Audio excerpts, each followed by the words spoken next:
Le transmito esa inquietud al estudiante en donde les aclaro que no tenemos todas las respuestas, que no todo va a salir de un ensayo clínico cegado, aleatorizado, etcétera, y que hay algunas otras situaciones que deberán de ser abordadas de forma diferente a lo que viene dentro de una receta o en un frasco de medicamentos.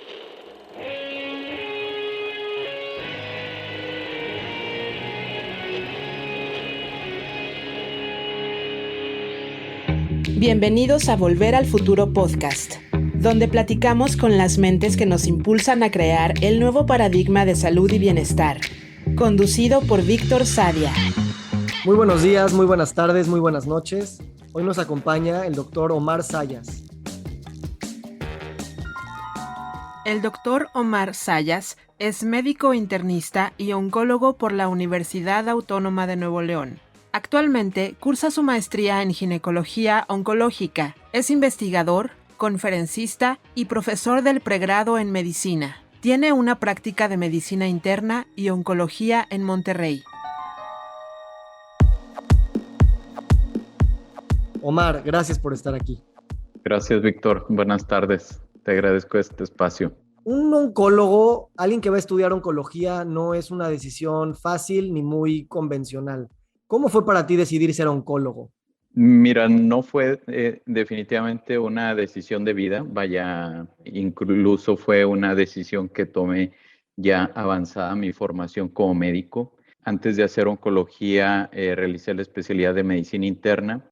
Interna, un profesor se acercó y nos invitó a mí y a otros colegas a empezar a caminar ese trayecto para convertirnos a oncólogos después de medicina interna. Cuando lo preguntó y me volteó a ver, yo la verdad es que no me tomé ni un segundo en responder que no. En ese momento me quedaba bastante claro que si algo no podía hacer era oncólogo. Había y siguen existiendo muchos tabús alrededor de la enfermedad de cáncer. En ese momento yo estaba lleno de todos estos tabús y mi respuesta fue muy lineal hacia un no.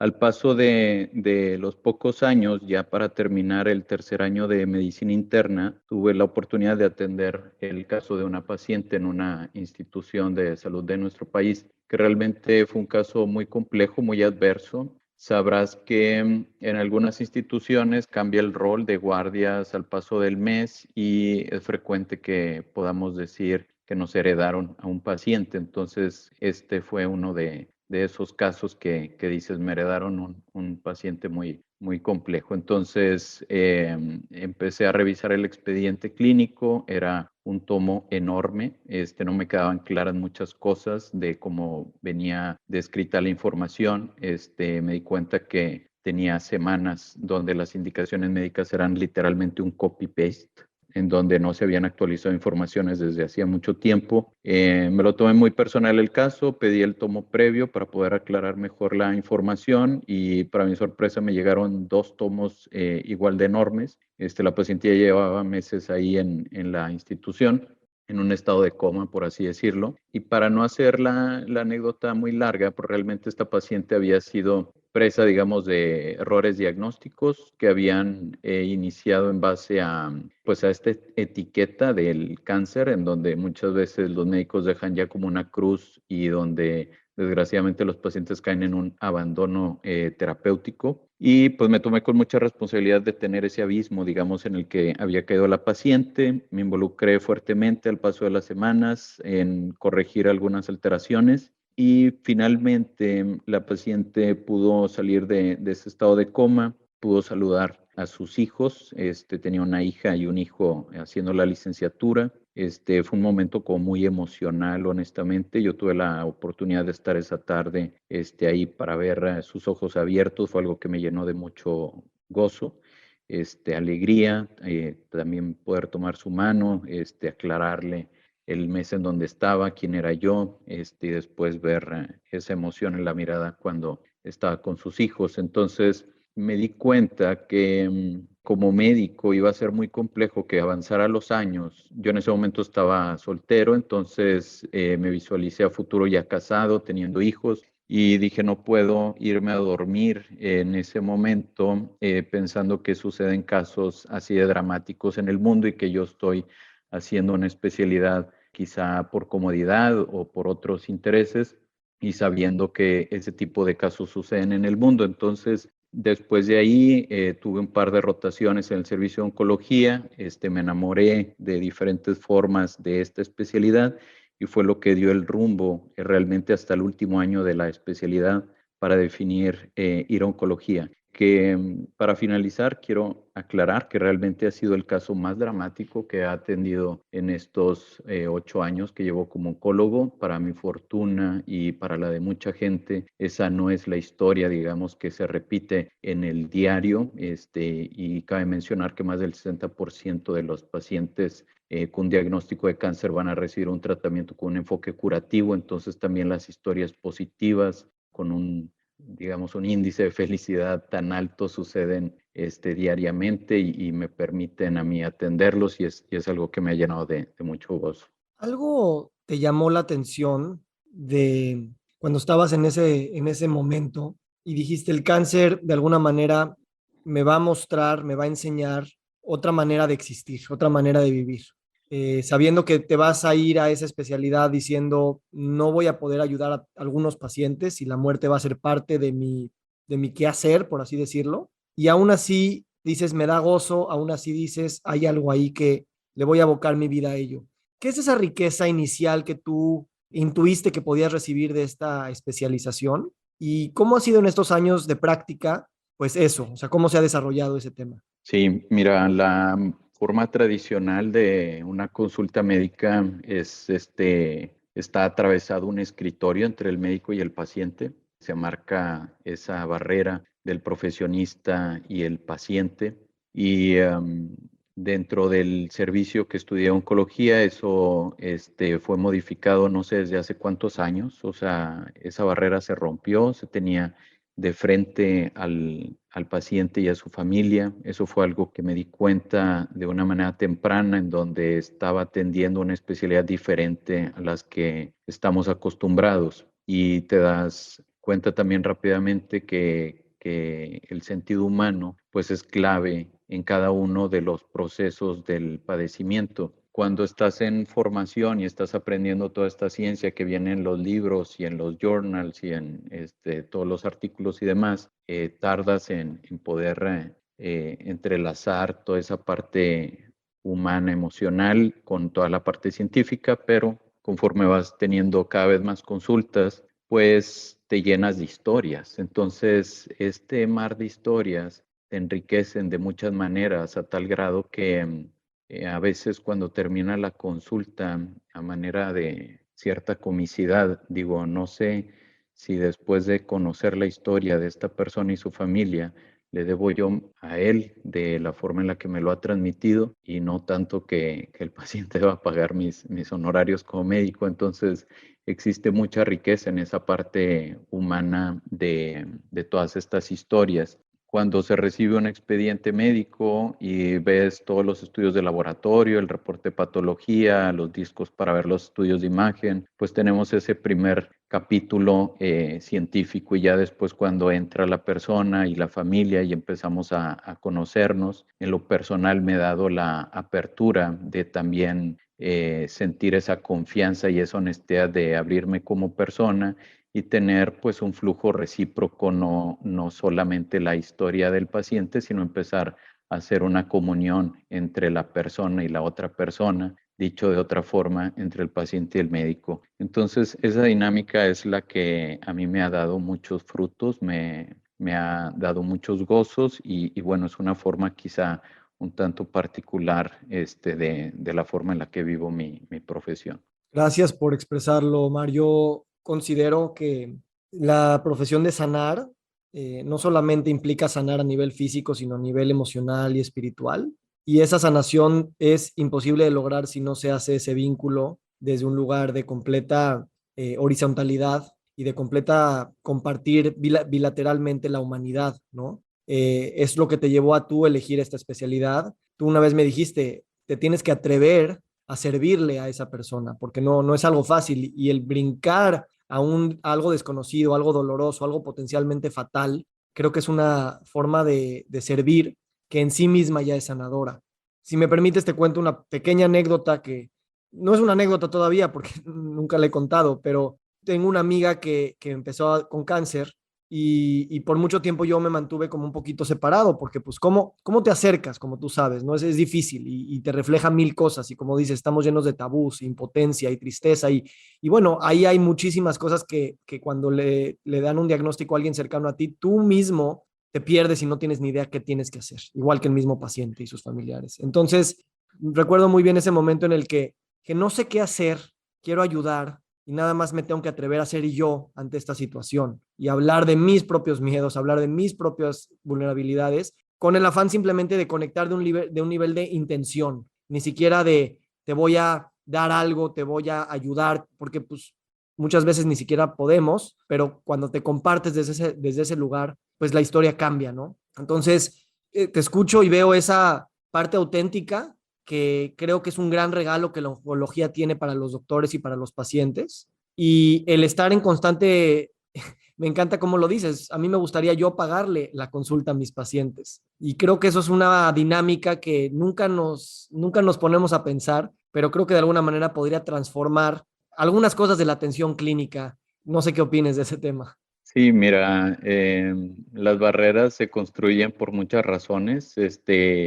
El miedo definitivamente es una de ellas. Cuando estamos ante una situación compleja, adversa, es habitual que queramos marcar esa distancia y alejarnos. Y la verdad es que cuando rompemos esas barreras y lo vives de lleno, te das cuenta que puedes crear cosas que no contemplabas en un principio y es algo que debemos, como mencionaba, de atrevernos, porque si limitamos nuestros esfuerzos a esos 30 minutos o una hora de consulta médica, pues la verdad es que nos vamos a quedar sumamente cortos para poderle servir a esa persona.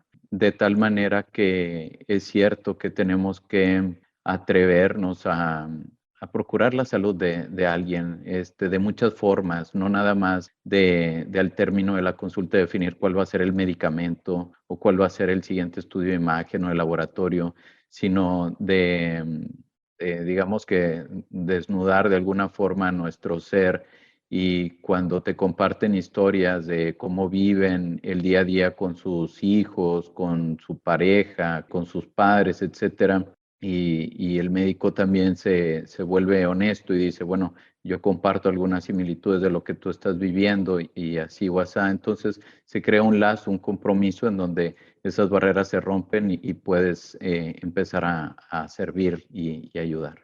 ¿Qué tanto puedes y tú lo haces y consideras que es prudente el expresar como profesional de la salud tus emociones y tus sentimientos con tus pacientes? ¿Cómo practicas eso? Me queda claro que eres de los doctores que abraza a sus pacientes y que va a romper ciertas barreras que tradicionalmente pensarías que son irrompibles de la relación médico-paciente, pero ¿qué tanto va eso en términos de tú expresar tus propias emociones, tanto de tu vida como de lo que te está haciendo sentir el mismo caso que estás teniendo enfrente? Definitivamente hay varios momentos. Imposible que una persona que viene en un estado de angustia, preocupación, ansiedad, que jamás nos hemos visto, que apenas empezamos a charlar, pues te atrevas a tener toda esa apertura. Sin embargo, esa relación, como se le denomina esa relación médico-paciente, se empieza a construir con cada consulta. De tal manera que he aprendido de muchos profesores.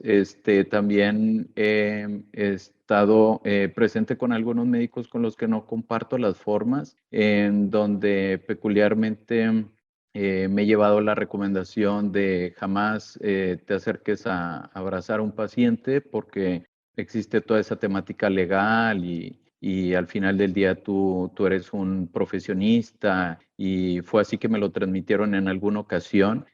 Por supuesto que tampoco salgo a andar abrazando a todo mundo, pero sí me permito cuando existe ese momento de mucha conexión en donde el paciente está vulnerable y verdaderamente necesita de esa estrechez de manos o de un acercamiento pues literalmente humano, pues bueno, te permites a brindar ese abrazo y muchas veces funciona más o es más sanador que muchos de los medicamentos que tenemos. Entonces, ¿De qué manera lo llevo? Pues bueno, de principio diría que esa relación médico-paciente se debe de ir construyendo poco a poco.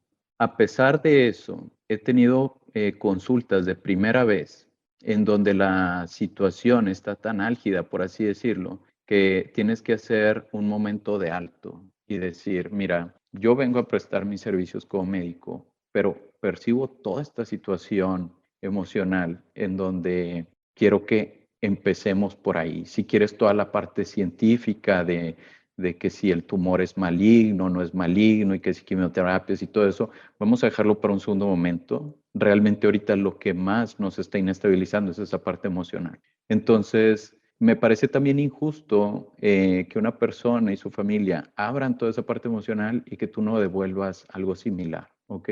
Entonces, sí me permito eso, tampoco llego a estar, digamos, hablando de todos mis miedos y algunas tragedias que pueden suceder en la vida, porque eso tampoco es, digamos, está en tono con el momento. No es la idea, pero mi idea es simplemente llevarla a un momento mucho más humano, un uno a uno, como estar tomando un café en la tarde con la persona y estar platicando entre amigos, por así decirlo. Habías contado que tu esposa es neonatóloga y que por la Sí. naturaleza de su chamba también está viviendo momentos muy vulnerables con los mismos bebés y con sus padres. Bueno, primero, platícame un poquito esto de cómo en España pueden estar con los neonatos de una manera más próxima que en otros hospitales de este continente. Y ahorita te pregunto lo otro. Sí, mira, es maravilloso. Es una anécdota que transmito a través de mi esposa Mercedes. Ella es pediatra, neonatóloga. Durante su formación tuvo la oportunidad de estar en uno de los centros de excelencia de Europa, que está en Madrid. Y en esa unidad de cuidados intensivos neonatal, pues bueno, tenían integrado en los procesos diarios, por así decirlo, cómo el acercamiento de la madre con los bebés era clave para mantener el mejor estado de salud. Entonces era increíble cómo bebés que nacen, pues digamos, a etapas más tempranas de lo habitual, con 7 meses de embarazo o algo de esto, están con taquicardia, con la frecuencia respiratoria acelerada y cómo al momento de ser abrazados por sus madres, todos esos signos vitales mejoran de tal forma que se les permite a los padres estar dentro de la unidad de cuidados intensivos, se les adiestra a las enfermeras y a todo el staff médico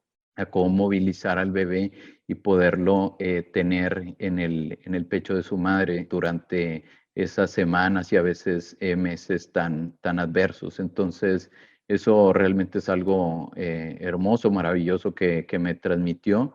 Es cierto que también hay momentos muy emotivos en esa unidad de cuidados intensivos que pueden ser compartidos con algunos momentos de la oncología. Entonces, si lo charlamos, digamos que nos enriquecemos con todas estas situaciones, tanto para el lado de los momentos iniciales de la vida en el neonato, así como para algunos otros padecimientos que se presentan predominantemente en el adulto mayor, como es la enfermedad de cáncer. Esto es algo para mí muy hermoso. De alguna manera, cualquier paciente con enfermedades así complicadas, pues nos regresamos a ese momento de ser bebés y que necesitamos ese cuidado y también Sí. ese abrazo de alguien más. Y me pregunto un poquito sobre la relación con tu esposa, porque una vez tú me dijiste, tengo de alguna manera una intención de poder ver a los ojos a los pacientes, así como ella puede ver a los ojos a los padres de estos bebés. Y cómo esta, pues no sé, es una completa entrega al misterio de la vida, que también tú puedas volver a casa, que ella pueda volver a casa y que puedan ustedes dos verse a los ojos, como padres, como esposos, como médicos. Y por un lado, llevar la chamba a la casa, porque no hay manera de no, y la chamba en su caso de los dos es algo súper existencial que no lo podrías ni siquiera dejar fuera. Y al mismo tiempo también no llevar la chamba a la casa para que sucedan y crezcan energías que no estén relacionadas todo el tiempo a eso. Claro, yo creo que tenemos nuestros tiempos definitivamente de familia, de estar jugando con las niñas, espacios individuales para hacer ejercicio y poder refrescarte un poco de la rutina del día a día. Sí, tenemos como organizado de alguna forma tener todos esos momentos libres del día a día laboral, pero también platicar de cada uno de nuestros casos clínicos, de contar la historia de una madre, de contar la historia de una esposa, del abuelo, de alguien. Digo, son tantas las historias que es imposible de dejarlas guardadas en un expediente, cerrar la puerta del consultorio, irte a casa y dejarlo atrás.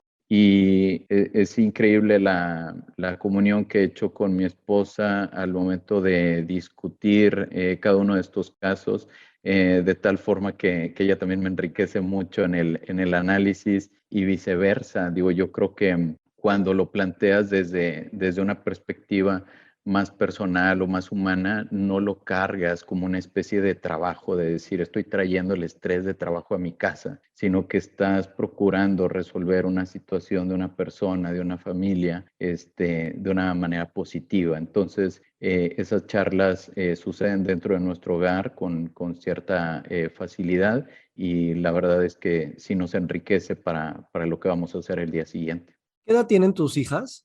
La mayor está por cumplir 7 años y la más chiquita acaba de cumplir 1 año. Y nada más por curiosidad, chismoso y también para tips de paternidad, ¿cómo empiezan a acercar, o al menos a la grande, lo que ustedes hacen a un niño y cómo expresas y cómo tienes planeado ir llevando a tus hijas a entender tu profesión y pues las dificultades, los miedos y el peso existencial que de alguna manera tiene eso? Nuestra primera hija nació cuando estábamos haciendo la especialidad. Entonces hacíamos guardias, mi esposa hacía las guardias nocturnas frecuentemente. Entonces, en ese primer año de vida de nuestra hija mayor, preveíamos que podía crecer contemplando cierto abandono por priorizar la parte laboral. Entonces, sí tratamos de ser muy comunicativos, de decir, ahorita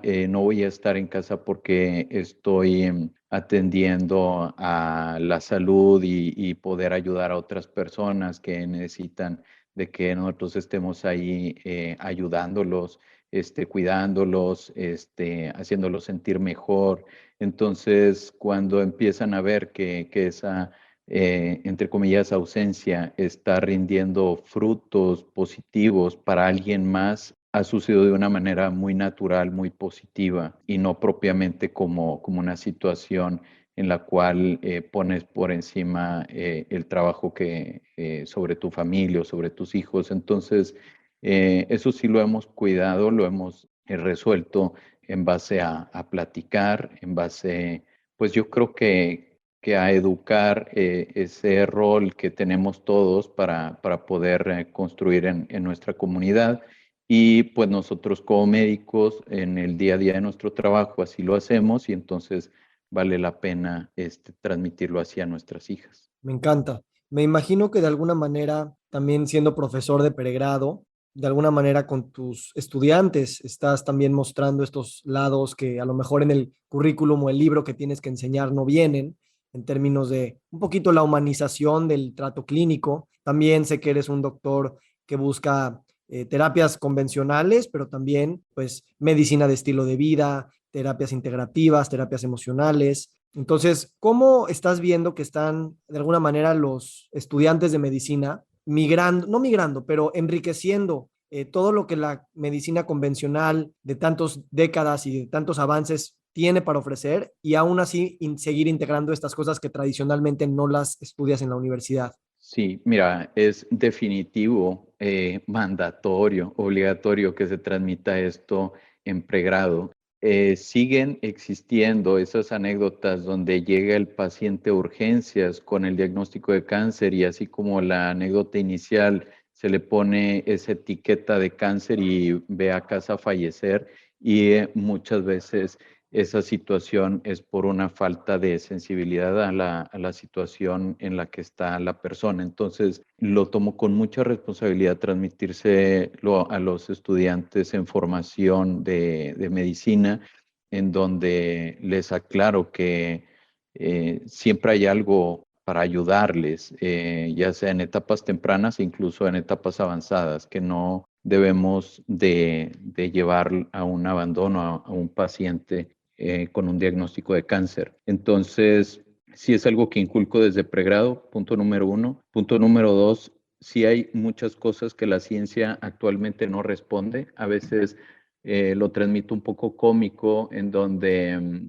le digo al paciente, esto no viene en el capítulo 1 ni en el capítulo 27, en donde estás ubicando todas tus emociones en el tubo digestivo, y sin embargo está ahí, tú mismo me lo estás diciendo. Algunas otras personas enfocan todas esas emociones y esas preocupaciones en la parte muscular de la espalda, alto, baja, y yo jamás lo leí eso en el libro de fisiología, ni mucho menos. Sin embargo, está ahí y lo vemos. Entonces, también le transmito esa inquietud al estudiante, en donde les aclaro que no tenemos todas las respuestas, que no todo va a salir de un ensayo clínico cegado, aleatorizado, etcétera, y que hay algunas otras situaciones que deberán de ser abordadas de forma diferente a lo que viene dentro de una receta o en un frasco de medicamentos. De tal manera que sí estoy con la apertura de llevar lo que quizá en la actualidad algunas instituciones en Estados Unidos vienen manejando como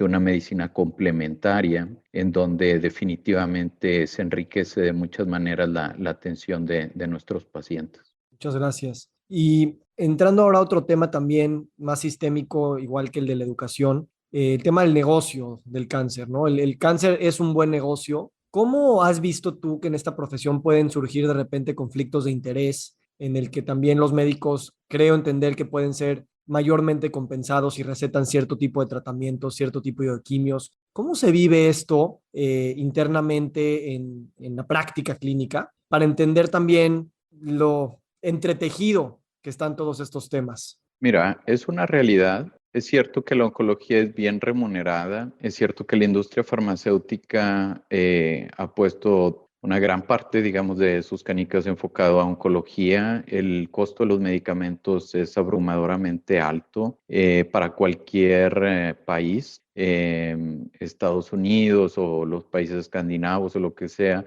están lidiando fuertemente con el tema de costos de los medicamentos porque es abrumadoramente alto.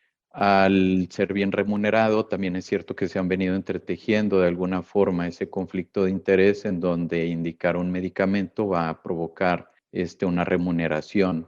Y no solamente un medicamento, sino a veces hasta algunos estudios de imagen, de tal forma que en las guías clínicas americanas se describe con toda apertura no indicar X estudio de imagen sesgado por ese conflicto de interés. Entonces, es increíble lo arraigado que está en todo el mundo, y el principio que creo que debemos de perseguir es que antes de tomar una decisión médica esté muy enraizado en el profesional muchos de los valores que vamos heredando a través de nuestra vida, a partir de nuestros abuelos, de nuestros padres, lo que estamos nosotros heredando a nuestras hijas. Entonces, yo creo que cuando empiezas a darte cuenta que la indicación de tu tratamiento no es una decisión personal única, sino que representa a mucha gente atrás, por así decirlo, ese conflicto de interés queda como desechado, por así decirlo. Yo no tengo miedo de indicar un tratamiento, sé los principios que estoy tomando en cuenta para indicarlo. Tampoco tengo ningún miedo de que mis pacientes pidan una segunda o una tercera opinión. De hecho, me atrevo a dar una opinión cegada completamente y decir si voy a indicar un medicamento o no. Y no es algo que construí yo solo, realmente es algo que digamos, desde recordar a mi abuela que falleció ya hace algunos años, te mantiene pues muy transparente en la forma en la que desempeñas tu trabajo. Entonces, es cierto, eso que mencionas, es cierto que está entrelazado en el día a día de muchos hospitales, de muchos países en la atención de salud. Y mi recomendación sería seguir fortaleciendo esos valores de los profesionistas para mantener la honestidad en sus indicaciones. Digo, sin tratar de empujar filosófica demasiado este punto, pero también pienso que si también cambiamos nuestra definición de salud, precisamente para ir más allá de la salud emocional, perdón, física, e incluir la salud emocional, social, intelectual, ambiental, de alguna manera también la riqueza, el dinero, se complementa con la riqueza social, espiritual, ambiental, misma la riqueza o el dinero que la remuneración que un médico recibe, ¿no? Entonces también parte por decir, pues yo estoy dando sanación y de alguna manera esa es parte de mi riqueza, más allá de cuánto Claro. dinero puedo recibir. Creo que es obviamente un tema de mucha esperanza y tal vez es un poquito, no solo optimista, sino tal vez ingenuo, pero cada vez, al menos yo juego con este concepto de decir, sí, sí, la riqueza, si no es nada más el dinero, ¿cómo evaluarías esta situación? Y muchas cosas cambian de cómo te enfrentarías o cambiaría tus decisiones, ¿no? Entonces, creo que el dinero siempre será parte de la medicina. Creo que el dinero ha hecho que la medicina haya crecido para bien, para muchas cosas, y inevitablemente estas cosas van a seguir sucediendo. Y como dices, la transparencia puede ser una manera de poner las cosas sobre la mesa y hacer que entonces somos seres humanos que entendemos todas las complejidades que implica tomar cualquier decisión, más aún las que están tan apegadas a la vida y a la muerte y a las que cuestan tanto dinero, ¿no? La pregunta que quisiera seguir es, me decías que la oncología parte de la no intervención, ¿no? O sea, dices, el oncólogo no tiene las manos calientes tal vez como lo tuviera el cirujano. ¿A qué te refieres con esta expresión? Y bueno, platícame, ¿qué opinas? Sí, bueno, es uno de los ejemplos que también me gusta transmitir en pregrado. El médico, la forma en la que es educado es a tratar, o sea, diagnosticas tal enfermedad y tratas con este medicamento, diagnosticas tal enfermedad e intervienes quirúrgicamente de esta manera, etcétera, etcétera. Sin embargo, en la oncología sucede algo muy peculiar. Los medicamentos no son un antibiótico de 7 días, no es un paracetamol que te puedes tomar diariamente, sino que se pueden ver involucrados esquemas multidisciplinarios de largo tiempo de tratamiento y entonces ahí tenemos que empezar a ser muchísimo más juiciosos, de tal manera que hay que pensar y repensar cuando vas a indicar o no un tratamiento.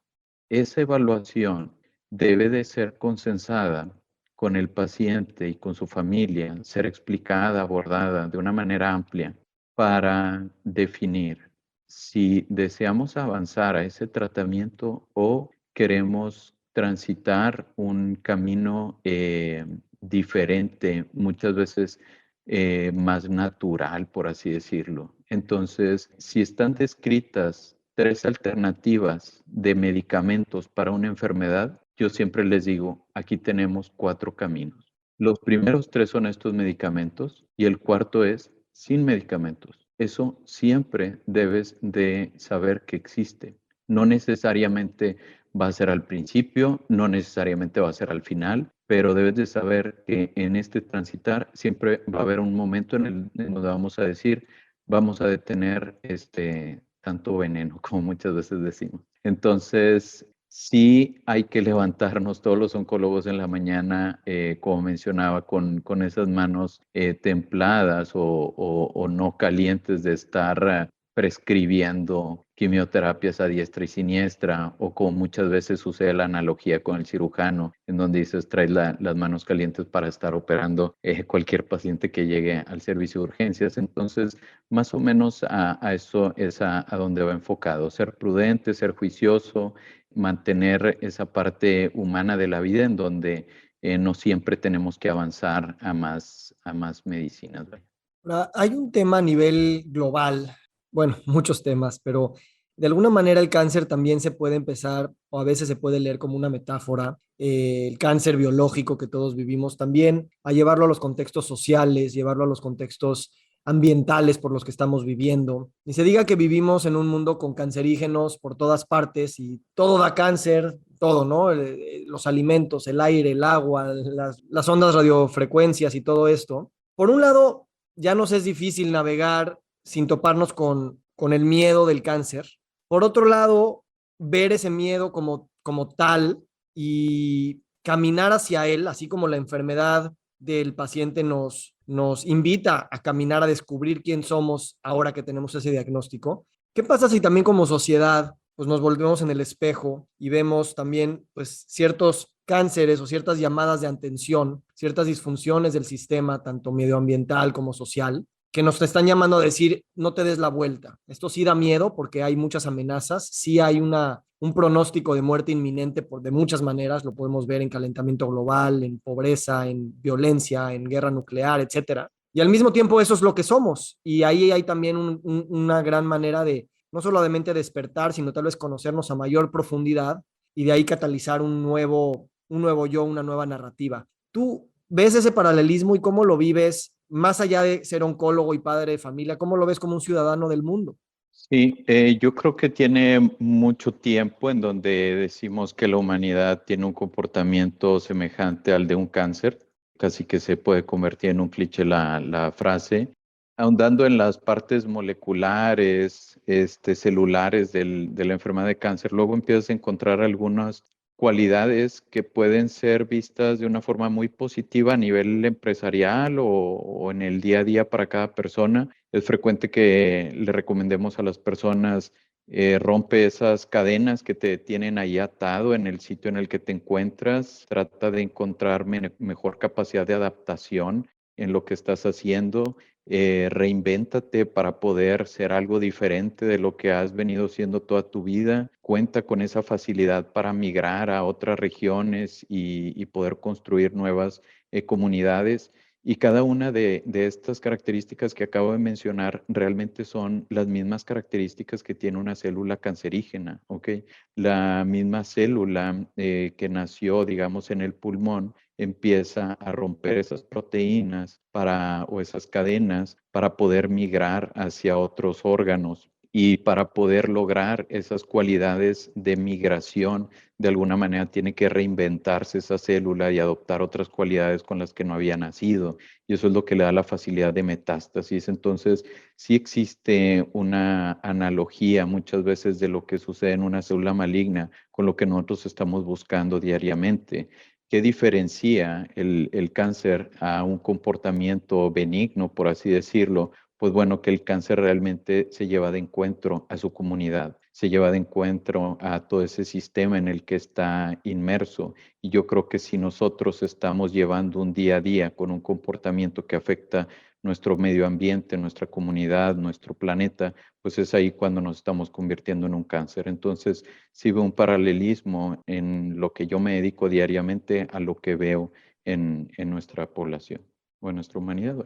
Me gusta mucho esta analogía, este espejo, esta metáfora, y también hablar bien de esa célula cancerígena en ese sentido, ¿no? Esa resiliencia, esa creatividad, esa posibilidad de transformarse en algo en lo que no naciste para poder seguir creciendo y sobreviviendo. Cuando me encanta cuando dices que cuando pones precisamente en peligro aquella casa que te permitió vivir inicialmente, pues entonces ya podrías darle la connotación de negativo. Y perdón, ¿te puedo interrumpir un poquito, Víctor? Discúlpame, pero es cierto que también el camino de las personas que transitan esta enfermedad sucede un reinventarse de una manera positiva. Entonces, a veces ese momento complejo de tratamiento y demás puede ser dejado atrás.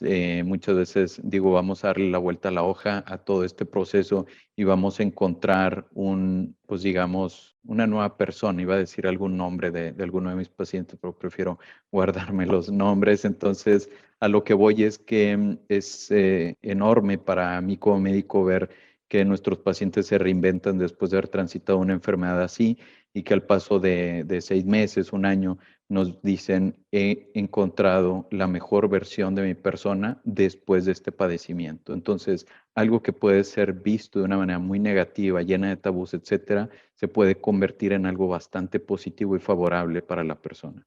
Gracias. Y justo era a lo que quería llegar. Yo me encargo o me encanta hablar de narrativa. La narrativa del cáncer, como dice, está llena de tabús. Cáncer a veces es sinónimo de miedo y es sinónimo de miedo porque también de alguna manera está asociado a la muerte. ¿Cómo podemos colectivamente empezar a aceptar el cáncer y no alejarnos por miedo, no alejarnos por autodefensa inicial, que no es esa negación o esa represión de las cosas que son, pues, de alguna manera nos tocan a todos, o sea, la muerte es lo que nos une a todos, y de ahí, pues, precisamente usarlo como inspiración, como catalizador de la nueva persona, de la nueva humanidad o la nueva colectividad, gracias al cáncer y no a pesar del cáncer. Y con esta lectura, tanto individual como social y ambiental, pues también hace mucho sentido. Yo creo que son diversos los escenarios que pueden responder a esa pregunta. De principio, algo que me gusta transmitir es que la vida es salud y es enfermedad, de tal manera que el padecer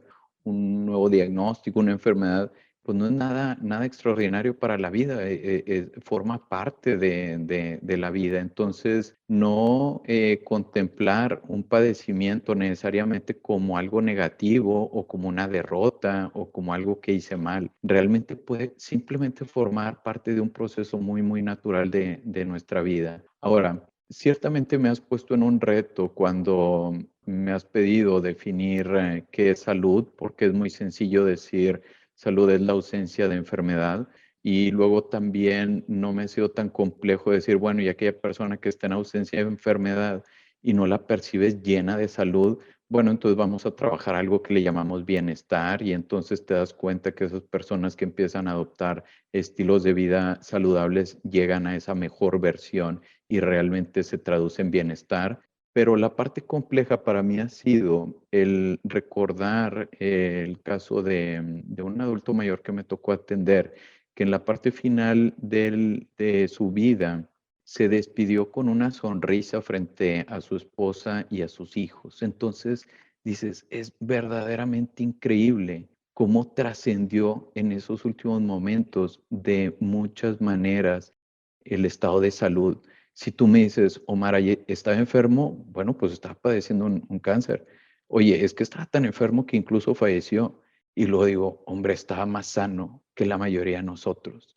El poderse despedir de esa manera es algo increíble. Entonces, también es cierto que otros pacientes nos dicen, estoy logrando repeticiones en el gimnasio que nunca había imaginado lograr después de un año que estuve exponiéndome a quimioterapia, radioterapia, cirugías, etcétera. Entonces, también se convierte en un camino que nos puede trascender y llevar a otros niveles que no contemplábamos en un principio, de tal manera que educar eso yo creo que nos va a favorecer a todos como humanidad. Tal vez una definición nueva de salud podría ser la calidad o la forma en la que te despedirías de tu vida si te fueras a morir en este momento. ¿Cómo precisamente la sanación puede suceder aun cuando haya muerte? Y digo aún porque esa palabra es como que otra vez pensamos que la muerte dentro de este contexto es el enemigo, cuando pues es algo que nos define y somos eso. Entonces, patologizar la muerte también está en sí misma dificultándonos nuestro trabajo de sanar, porque estamos luchando contra algo que es inluchable. Sí, definitivamente toda la parte de literatura latinoamericana, del pensamiento mágico, se diferencia mucho de otras regiones y por mucho tiempo nuestro país se caracterizó por convivir de alguna forma hasta cómica con la muerte. Parecía ser algo cultural de nuestro país y sin embargo, conforme avanzan las generaciones, nos damos cuenta que existe cada vez más temor de esta situación. Por lo menos lo que me contaban mis abuelos y también todavía mis padres en el siglo pasado, por así decirlo, es que el fallecimiento de una persona podía terminar en un convivio de festejo en donde se recordaba de muchas maneras alegres a la persona que nos ha dejado, por así decirlo, y en la actualidad nos hemos alejado mucho de eso, incluso hablar con una persona que ha perdido un familiar se convierte en algo hasta de cierto modo incómodo, no sabes cómo platicarlo, no sabes cómo acercarte, no sabes qué decir. Entonces, yo creo que si como comunidad podemos regresar un poco a eso que teníamos antes y darnos la libertad de platicar, de transitar duelos, etcétera, podremos tener una situación más saludable de ese punto final de la vida. Me encanta. Omar, ¿qué sigue para ti? ¿Cómo te ves a ti en los siguientes 5 o 10 años? ¿Hacia dónde vamos? Mira, es muy curioso, lo estaba pensando en este último mes porque peculiarmente los caminos que he tomado han sido precedidos en algún momento del comentario, yo no voy a hacer esto, y termino haciendo eso. Yo nunca me imaginé haciendo investigación, de hecho, decía, yo nunca voy a ser investigador, y es parte de lo que me dedico actualmente. Entonces, el camino que estoy trazando al día de hoy, que también me he tomado con seriedad y que me gustaría lograr de una manera bastante sólida, es de poder empoderar más a la población para la mejor toma de decisiones en el tema de salud. Evitar esos errores diagnósticos, evitar esos subtratamientos que muchas veces suceden y también sobretratamientos. Entonces, el enriquecer de información a nuestra población para hacer una mejor toma de decisiones cuando van a atender su salud, eso me parece clave y que no terminen siendo decisiones unilaterales del médico. El segundo punto que también me estoy tomando con mucha seriedad es el poder inculcar esta parte de estilo de vida para llevar a una población con mayor bienestar. Cuando empecé a hablar de estilo de vida, y le decía a mis pacientes, necesito que comas frutas y verduras, hagas ejercicio y te hidrates bien. De alguna forma me recordaba algún comercial de los 80s o algo así, y se mantiene vigente la recomendación, pero las formas de cómo transmitirlo, creo que esa receta es la que tenemos que ir reestructurando. Entonces, cuando hablamos de bienestar y queremos llevar a las personas a esa mejor versión de sí mismos, es algo que estoy intentando construir en la actualidad. Entonces, estoy emprendiendo ahí un poquito en algo que es el tema de las segundas opiniones, así cegadas, es algo que me gustaría poder ofrecer de una manera más amplia y poder darle mayores herramientas a la población para decidir qué es lo que van a hacer con su salud. Me encanta, Omar. Gracias. Y antes de despedir, quisiera darte 2 comentarios. El primero es, pues gracias por de alguna manera ser parte de esta co-creación de una nueva narrativa del cáncer. Tal vez no es nueva, pero la que queremos crecer y expandir. Y esta conversación lo prueba, ¿no? Porque hablando de cáncer es una conversación generadora de energía. Me voy con más energía de cómo empecé esta llamada y te lo agradezco. Y en segundo lugar, recordarte que cuando te invité al podcast, me decías, no sé si me siento calificado para el podcast. Y por un lado, decirte que, en primer lugar, pues nadie se siente calificado para hacer las cosas que realmente importan, porque significa que son las primeras veces que nos están dando los retos. Pero sobre todo, agradezco no solo tu apertura y transparencia, sino esa humildad que yo percibí también durante toda esta llamada, de que tienes una autoridad, pero justo porque no te crees autoritario, porque estás preguntando, porque estás humildemente acercándote a estas grandes preguntas de la vida y te pones más desde el lugar de aprendiz y preguntador. Y creo que eso es una gran actitud para un profesional de la salud, así como para cualquier otra persona que va caminando en la calle. Entonces, gracias por esa energía, gracias por esas preguntas y gracias por darnos esta sonrisa que está muy relacionada al cáncer, porque el cáncer está muy relacionado a la vida. Te agradezco mucho, querido amigo, y te deseo todo lo mejor. Al contrario, te agradezco mucho a ti por la invitación, por empujarme a realizar esta charla, tener este espacio. En verdad, un fuerte abrazo y bueno, confiado en seguir creando juntos. Que tengas muy buen día. Buenas tardes.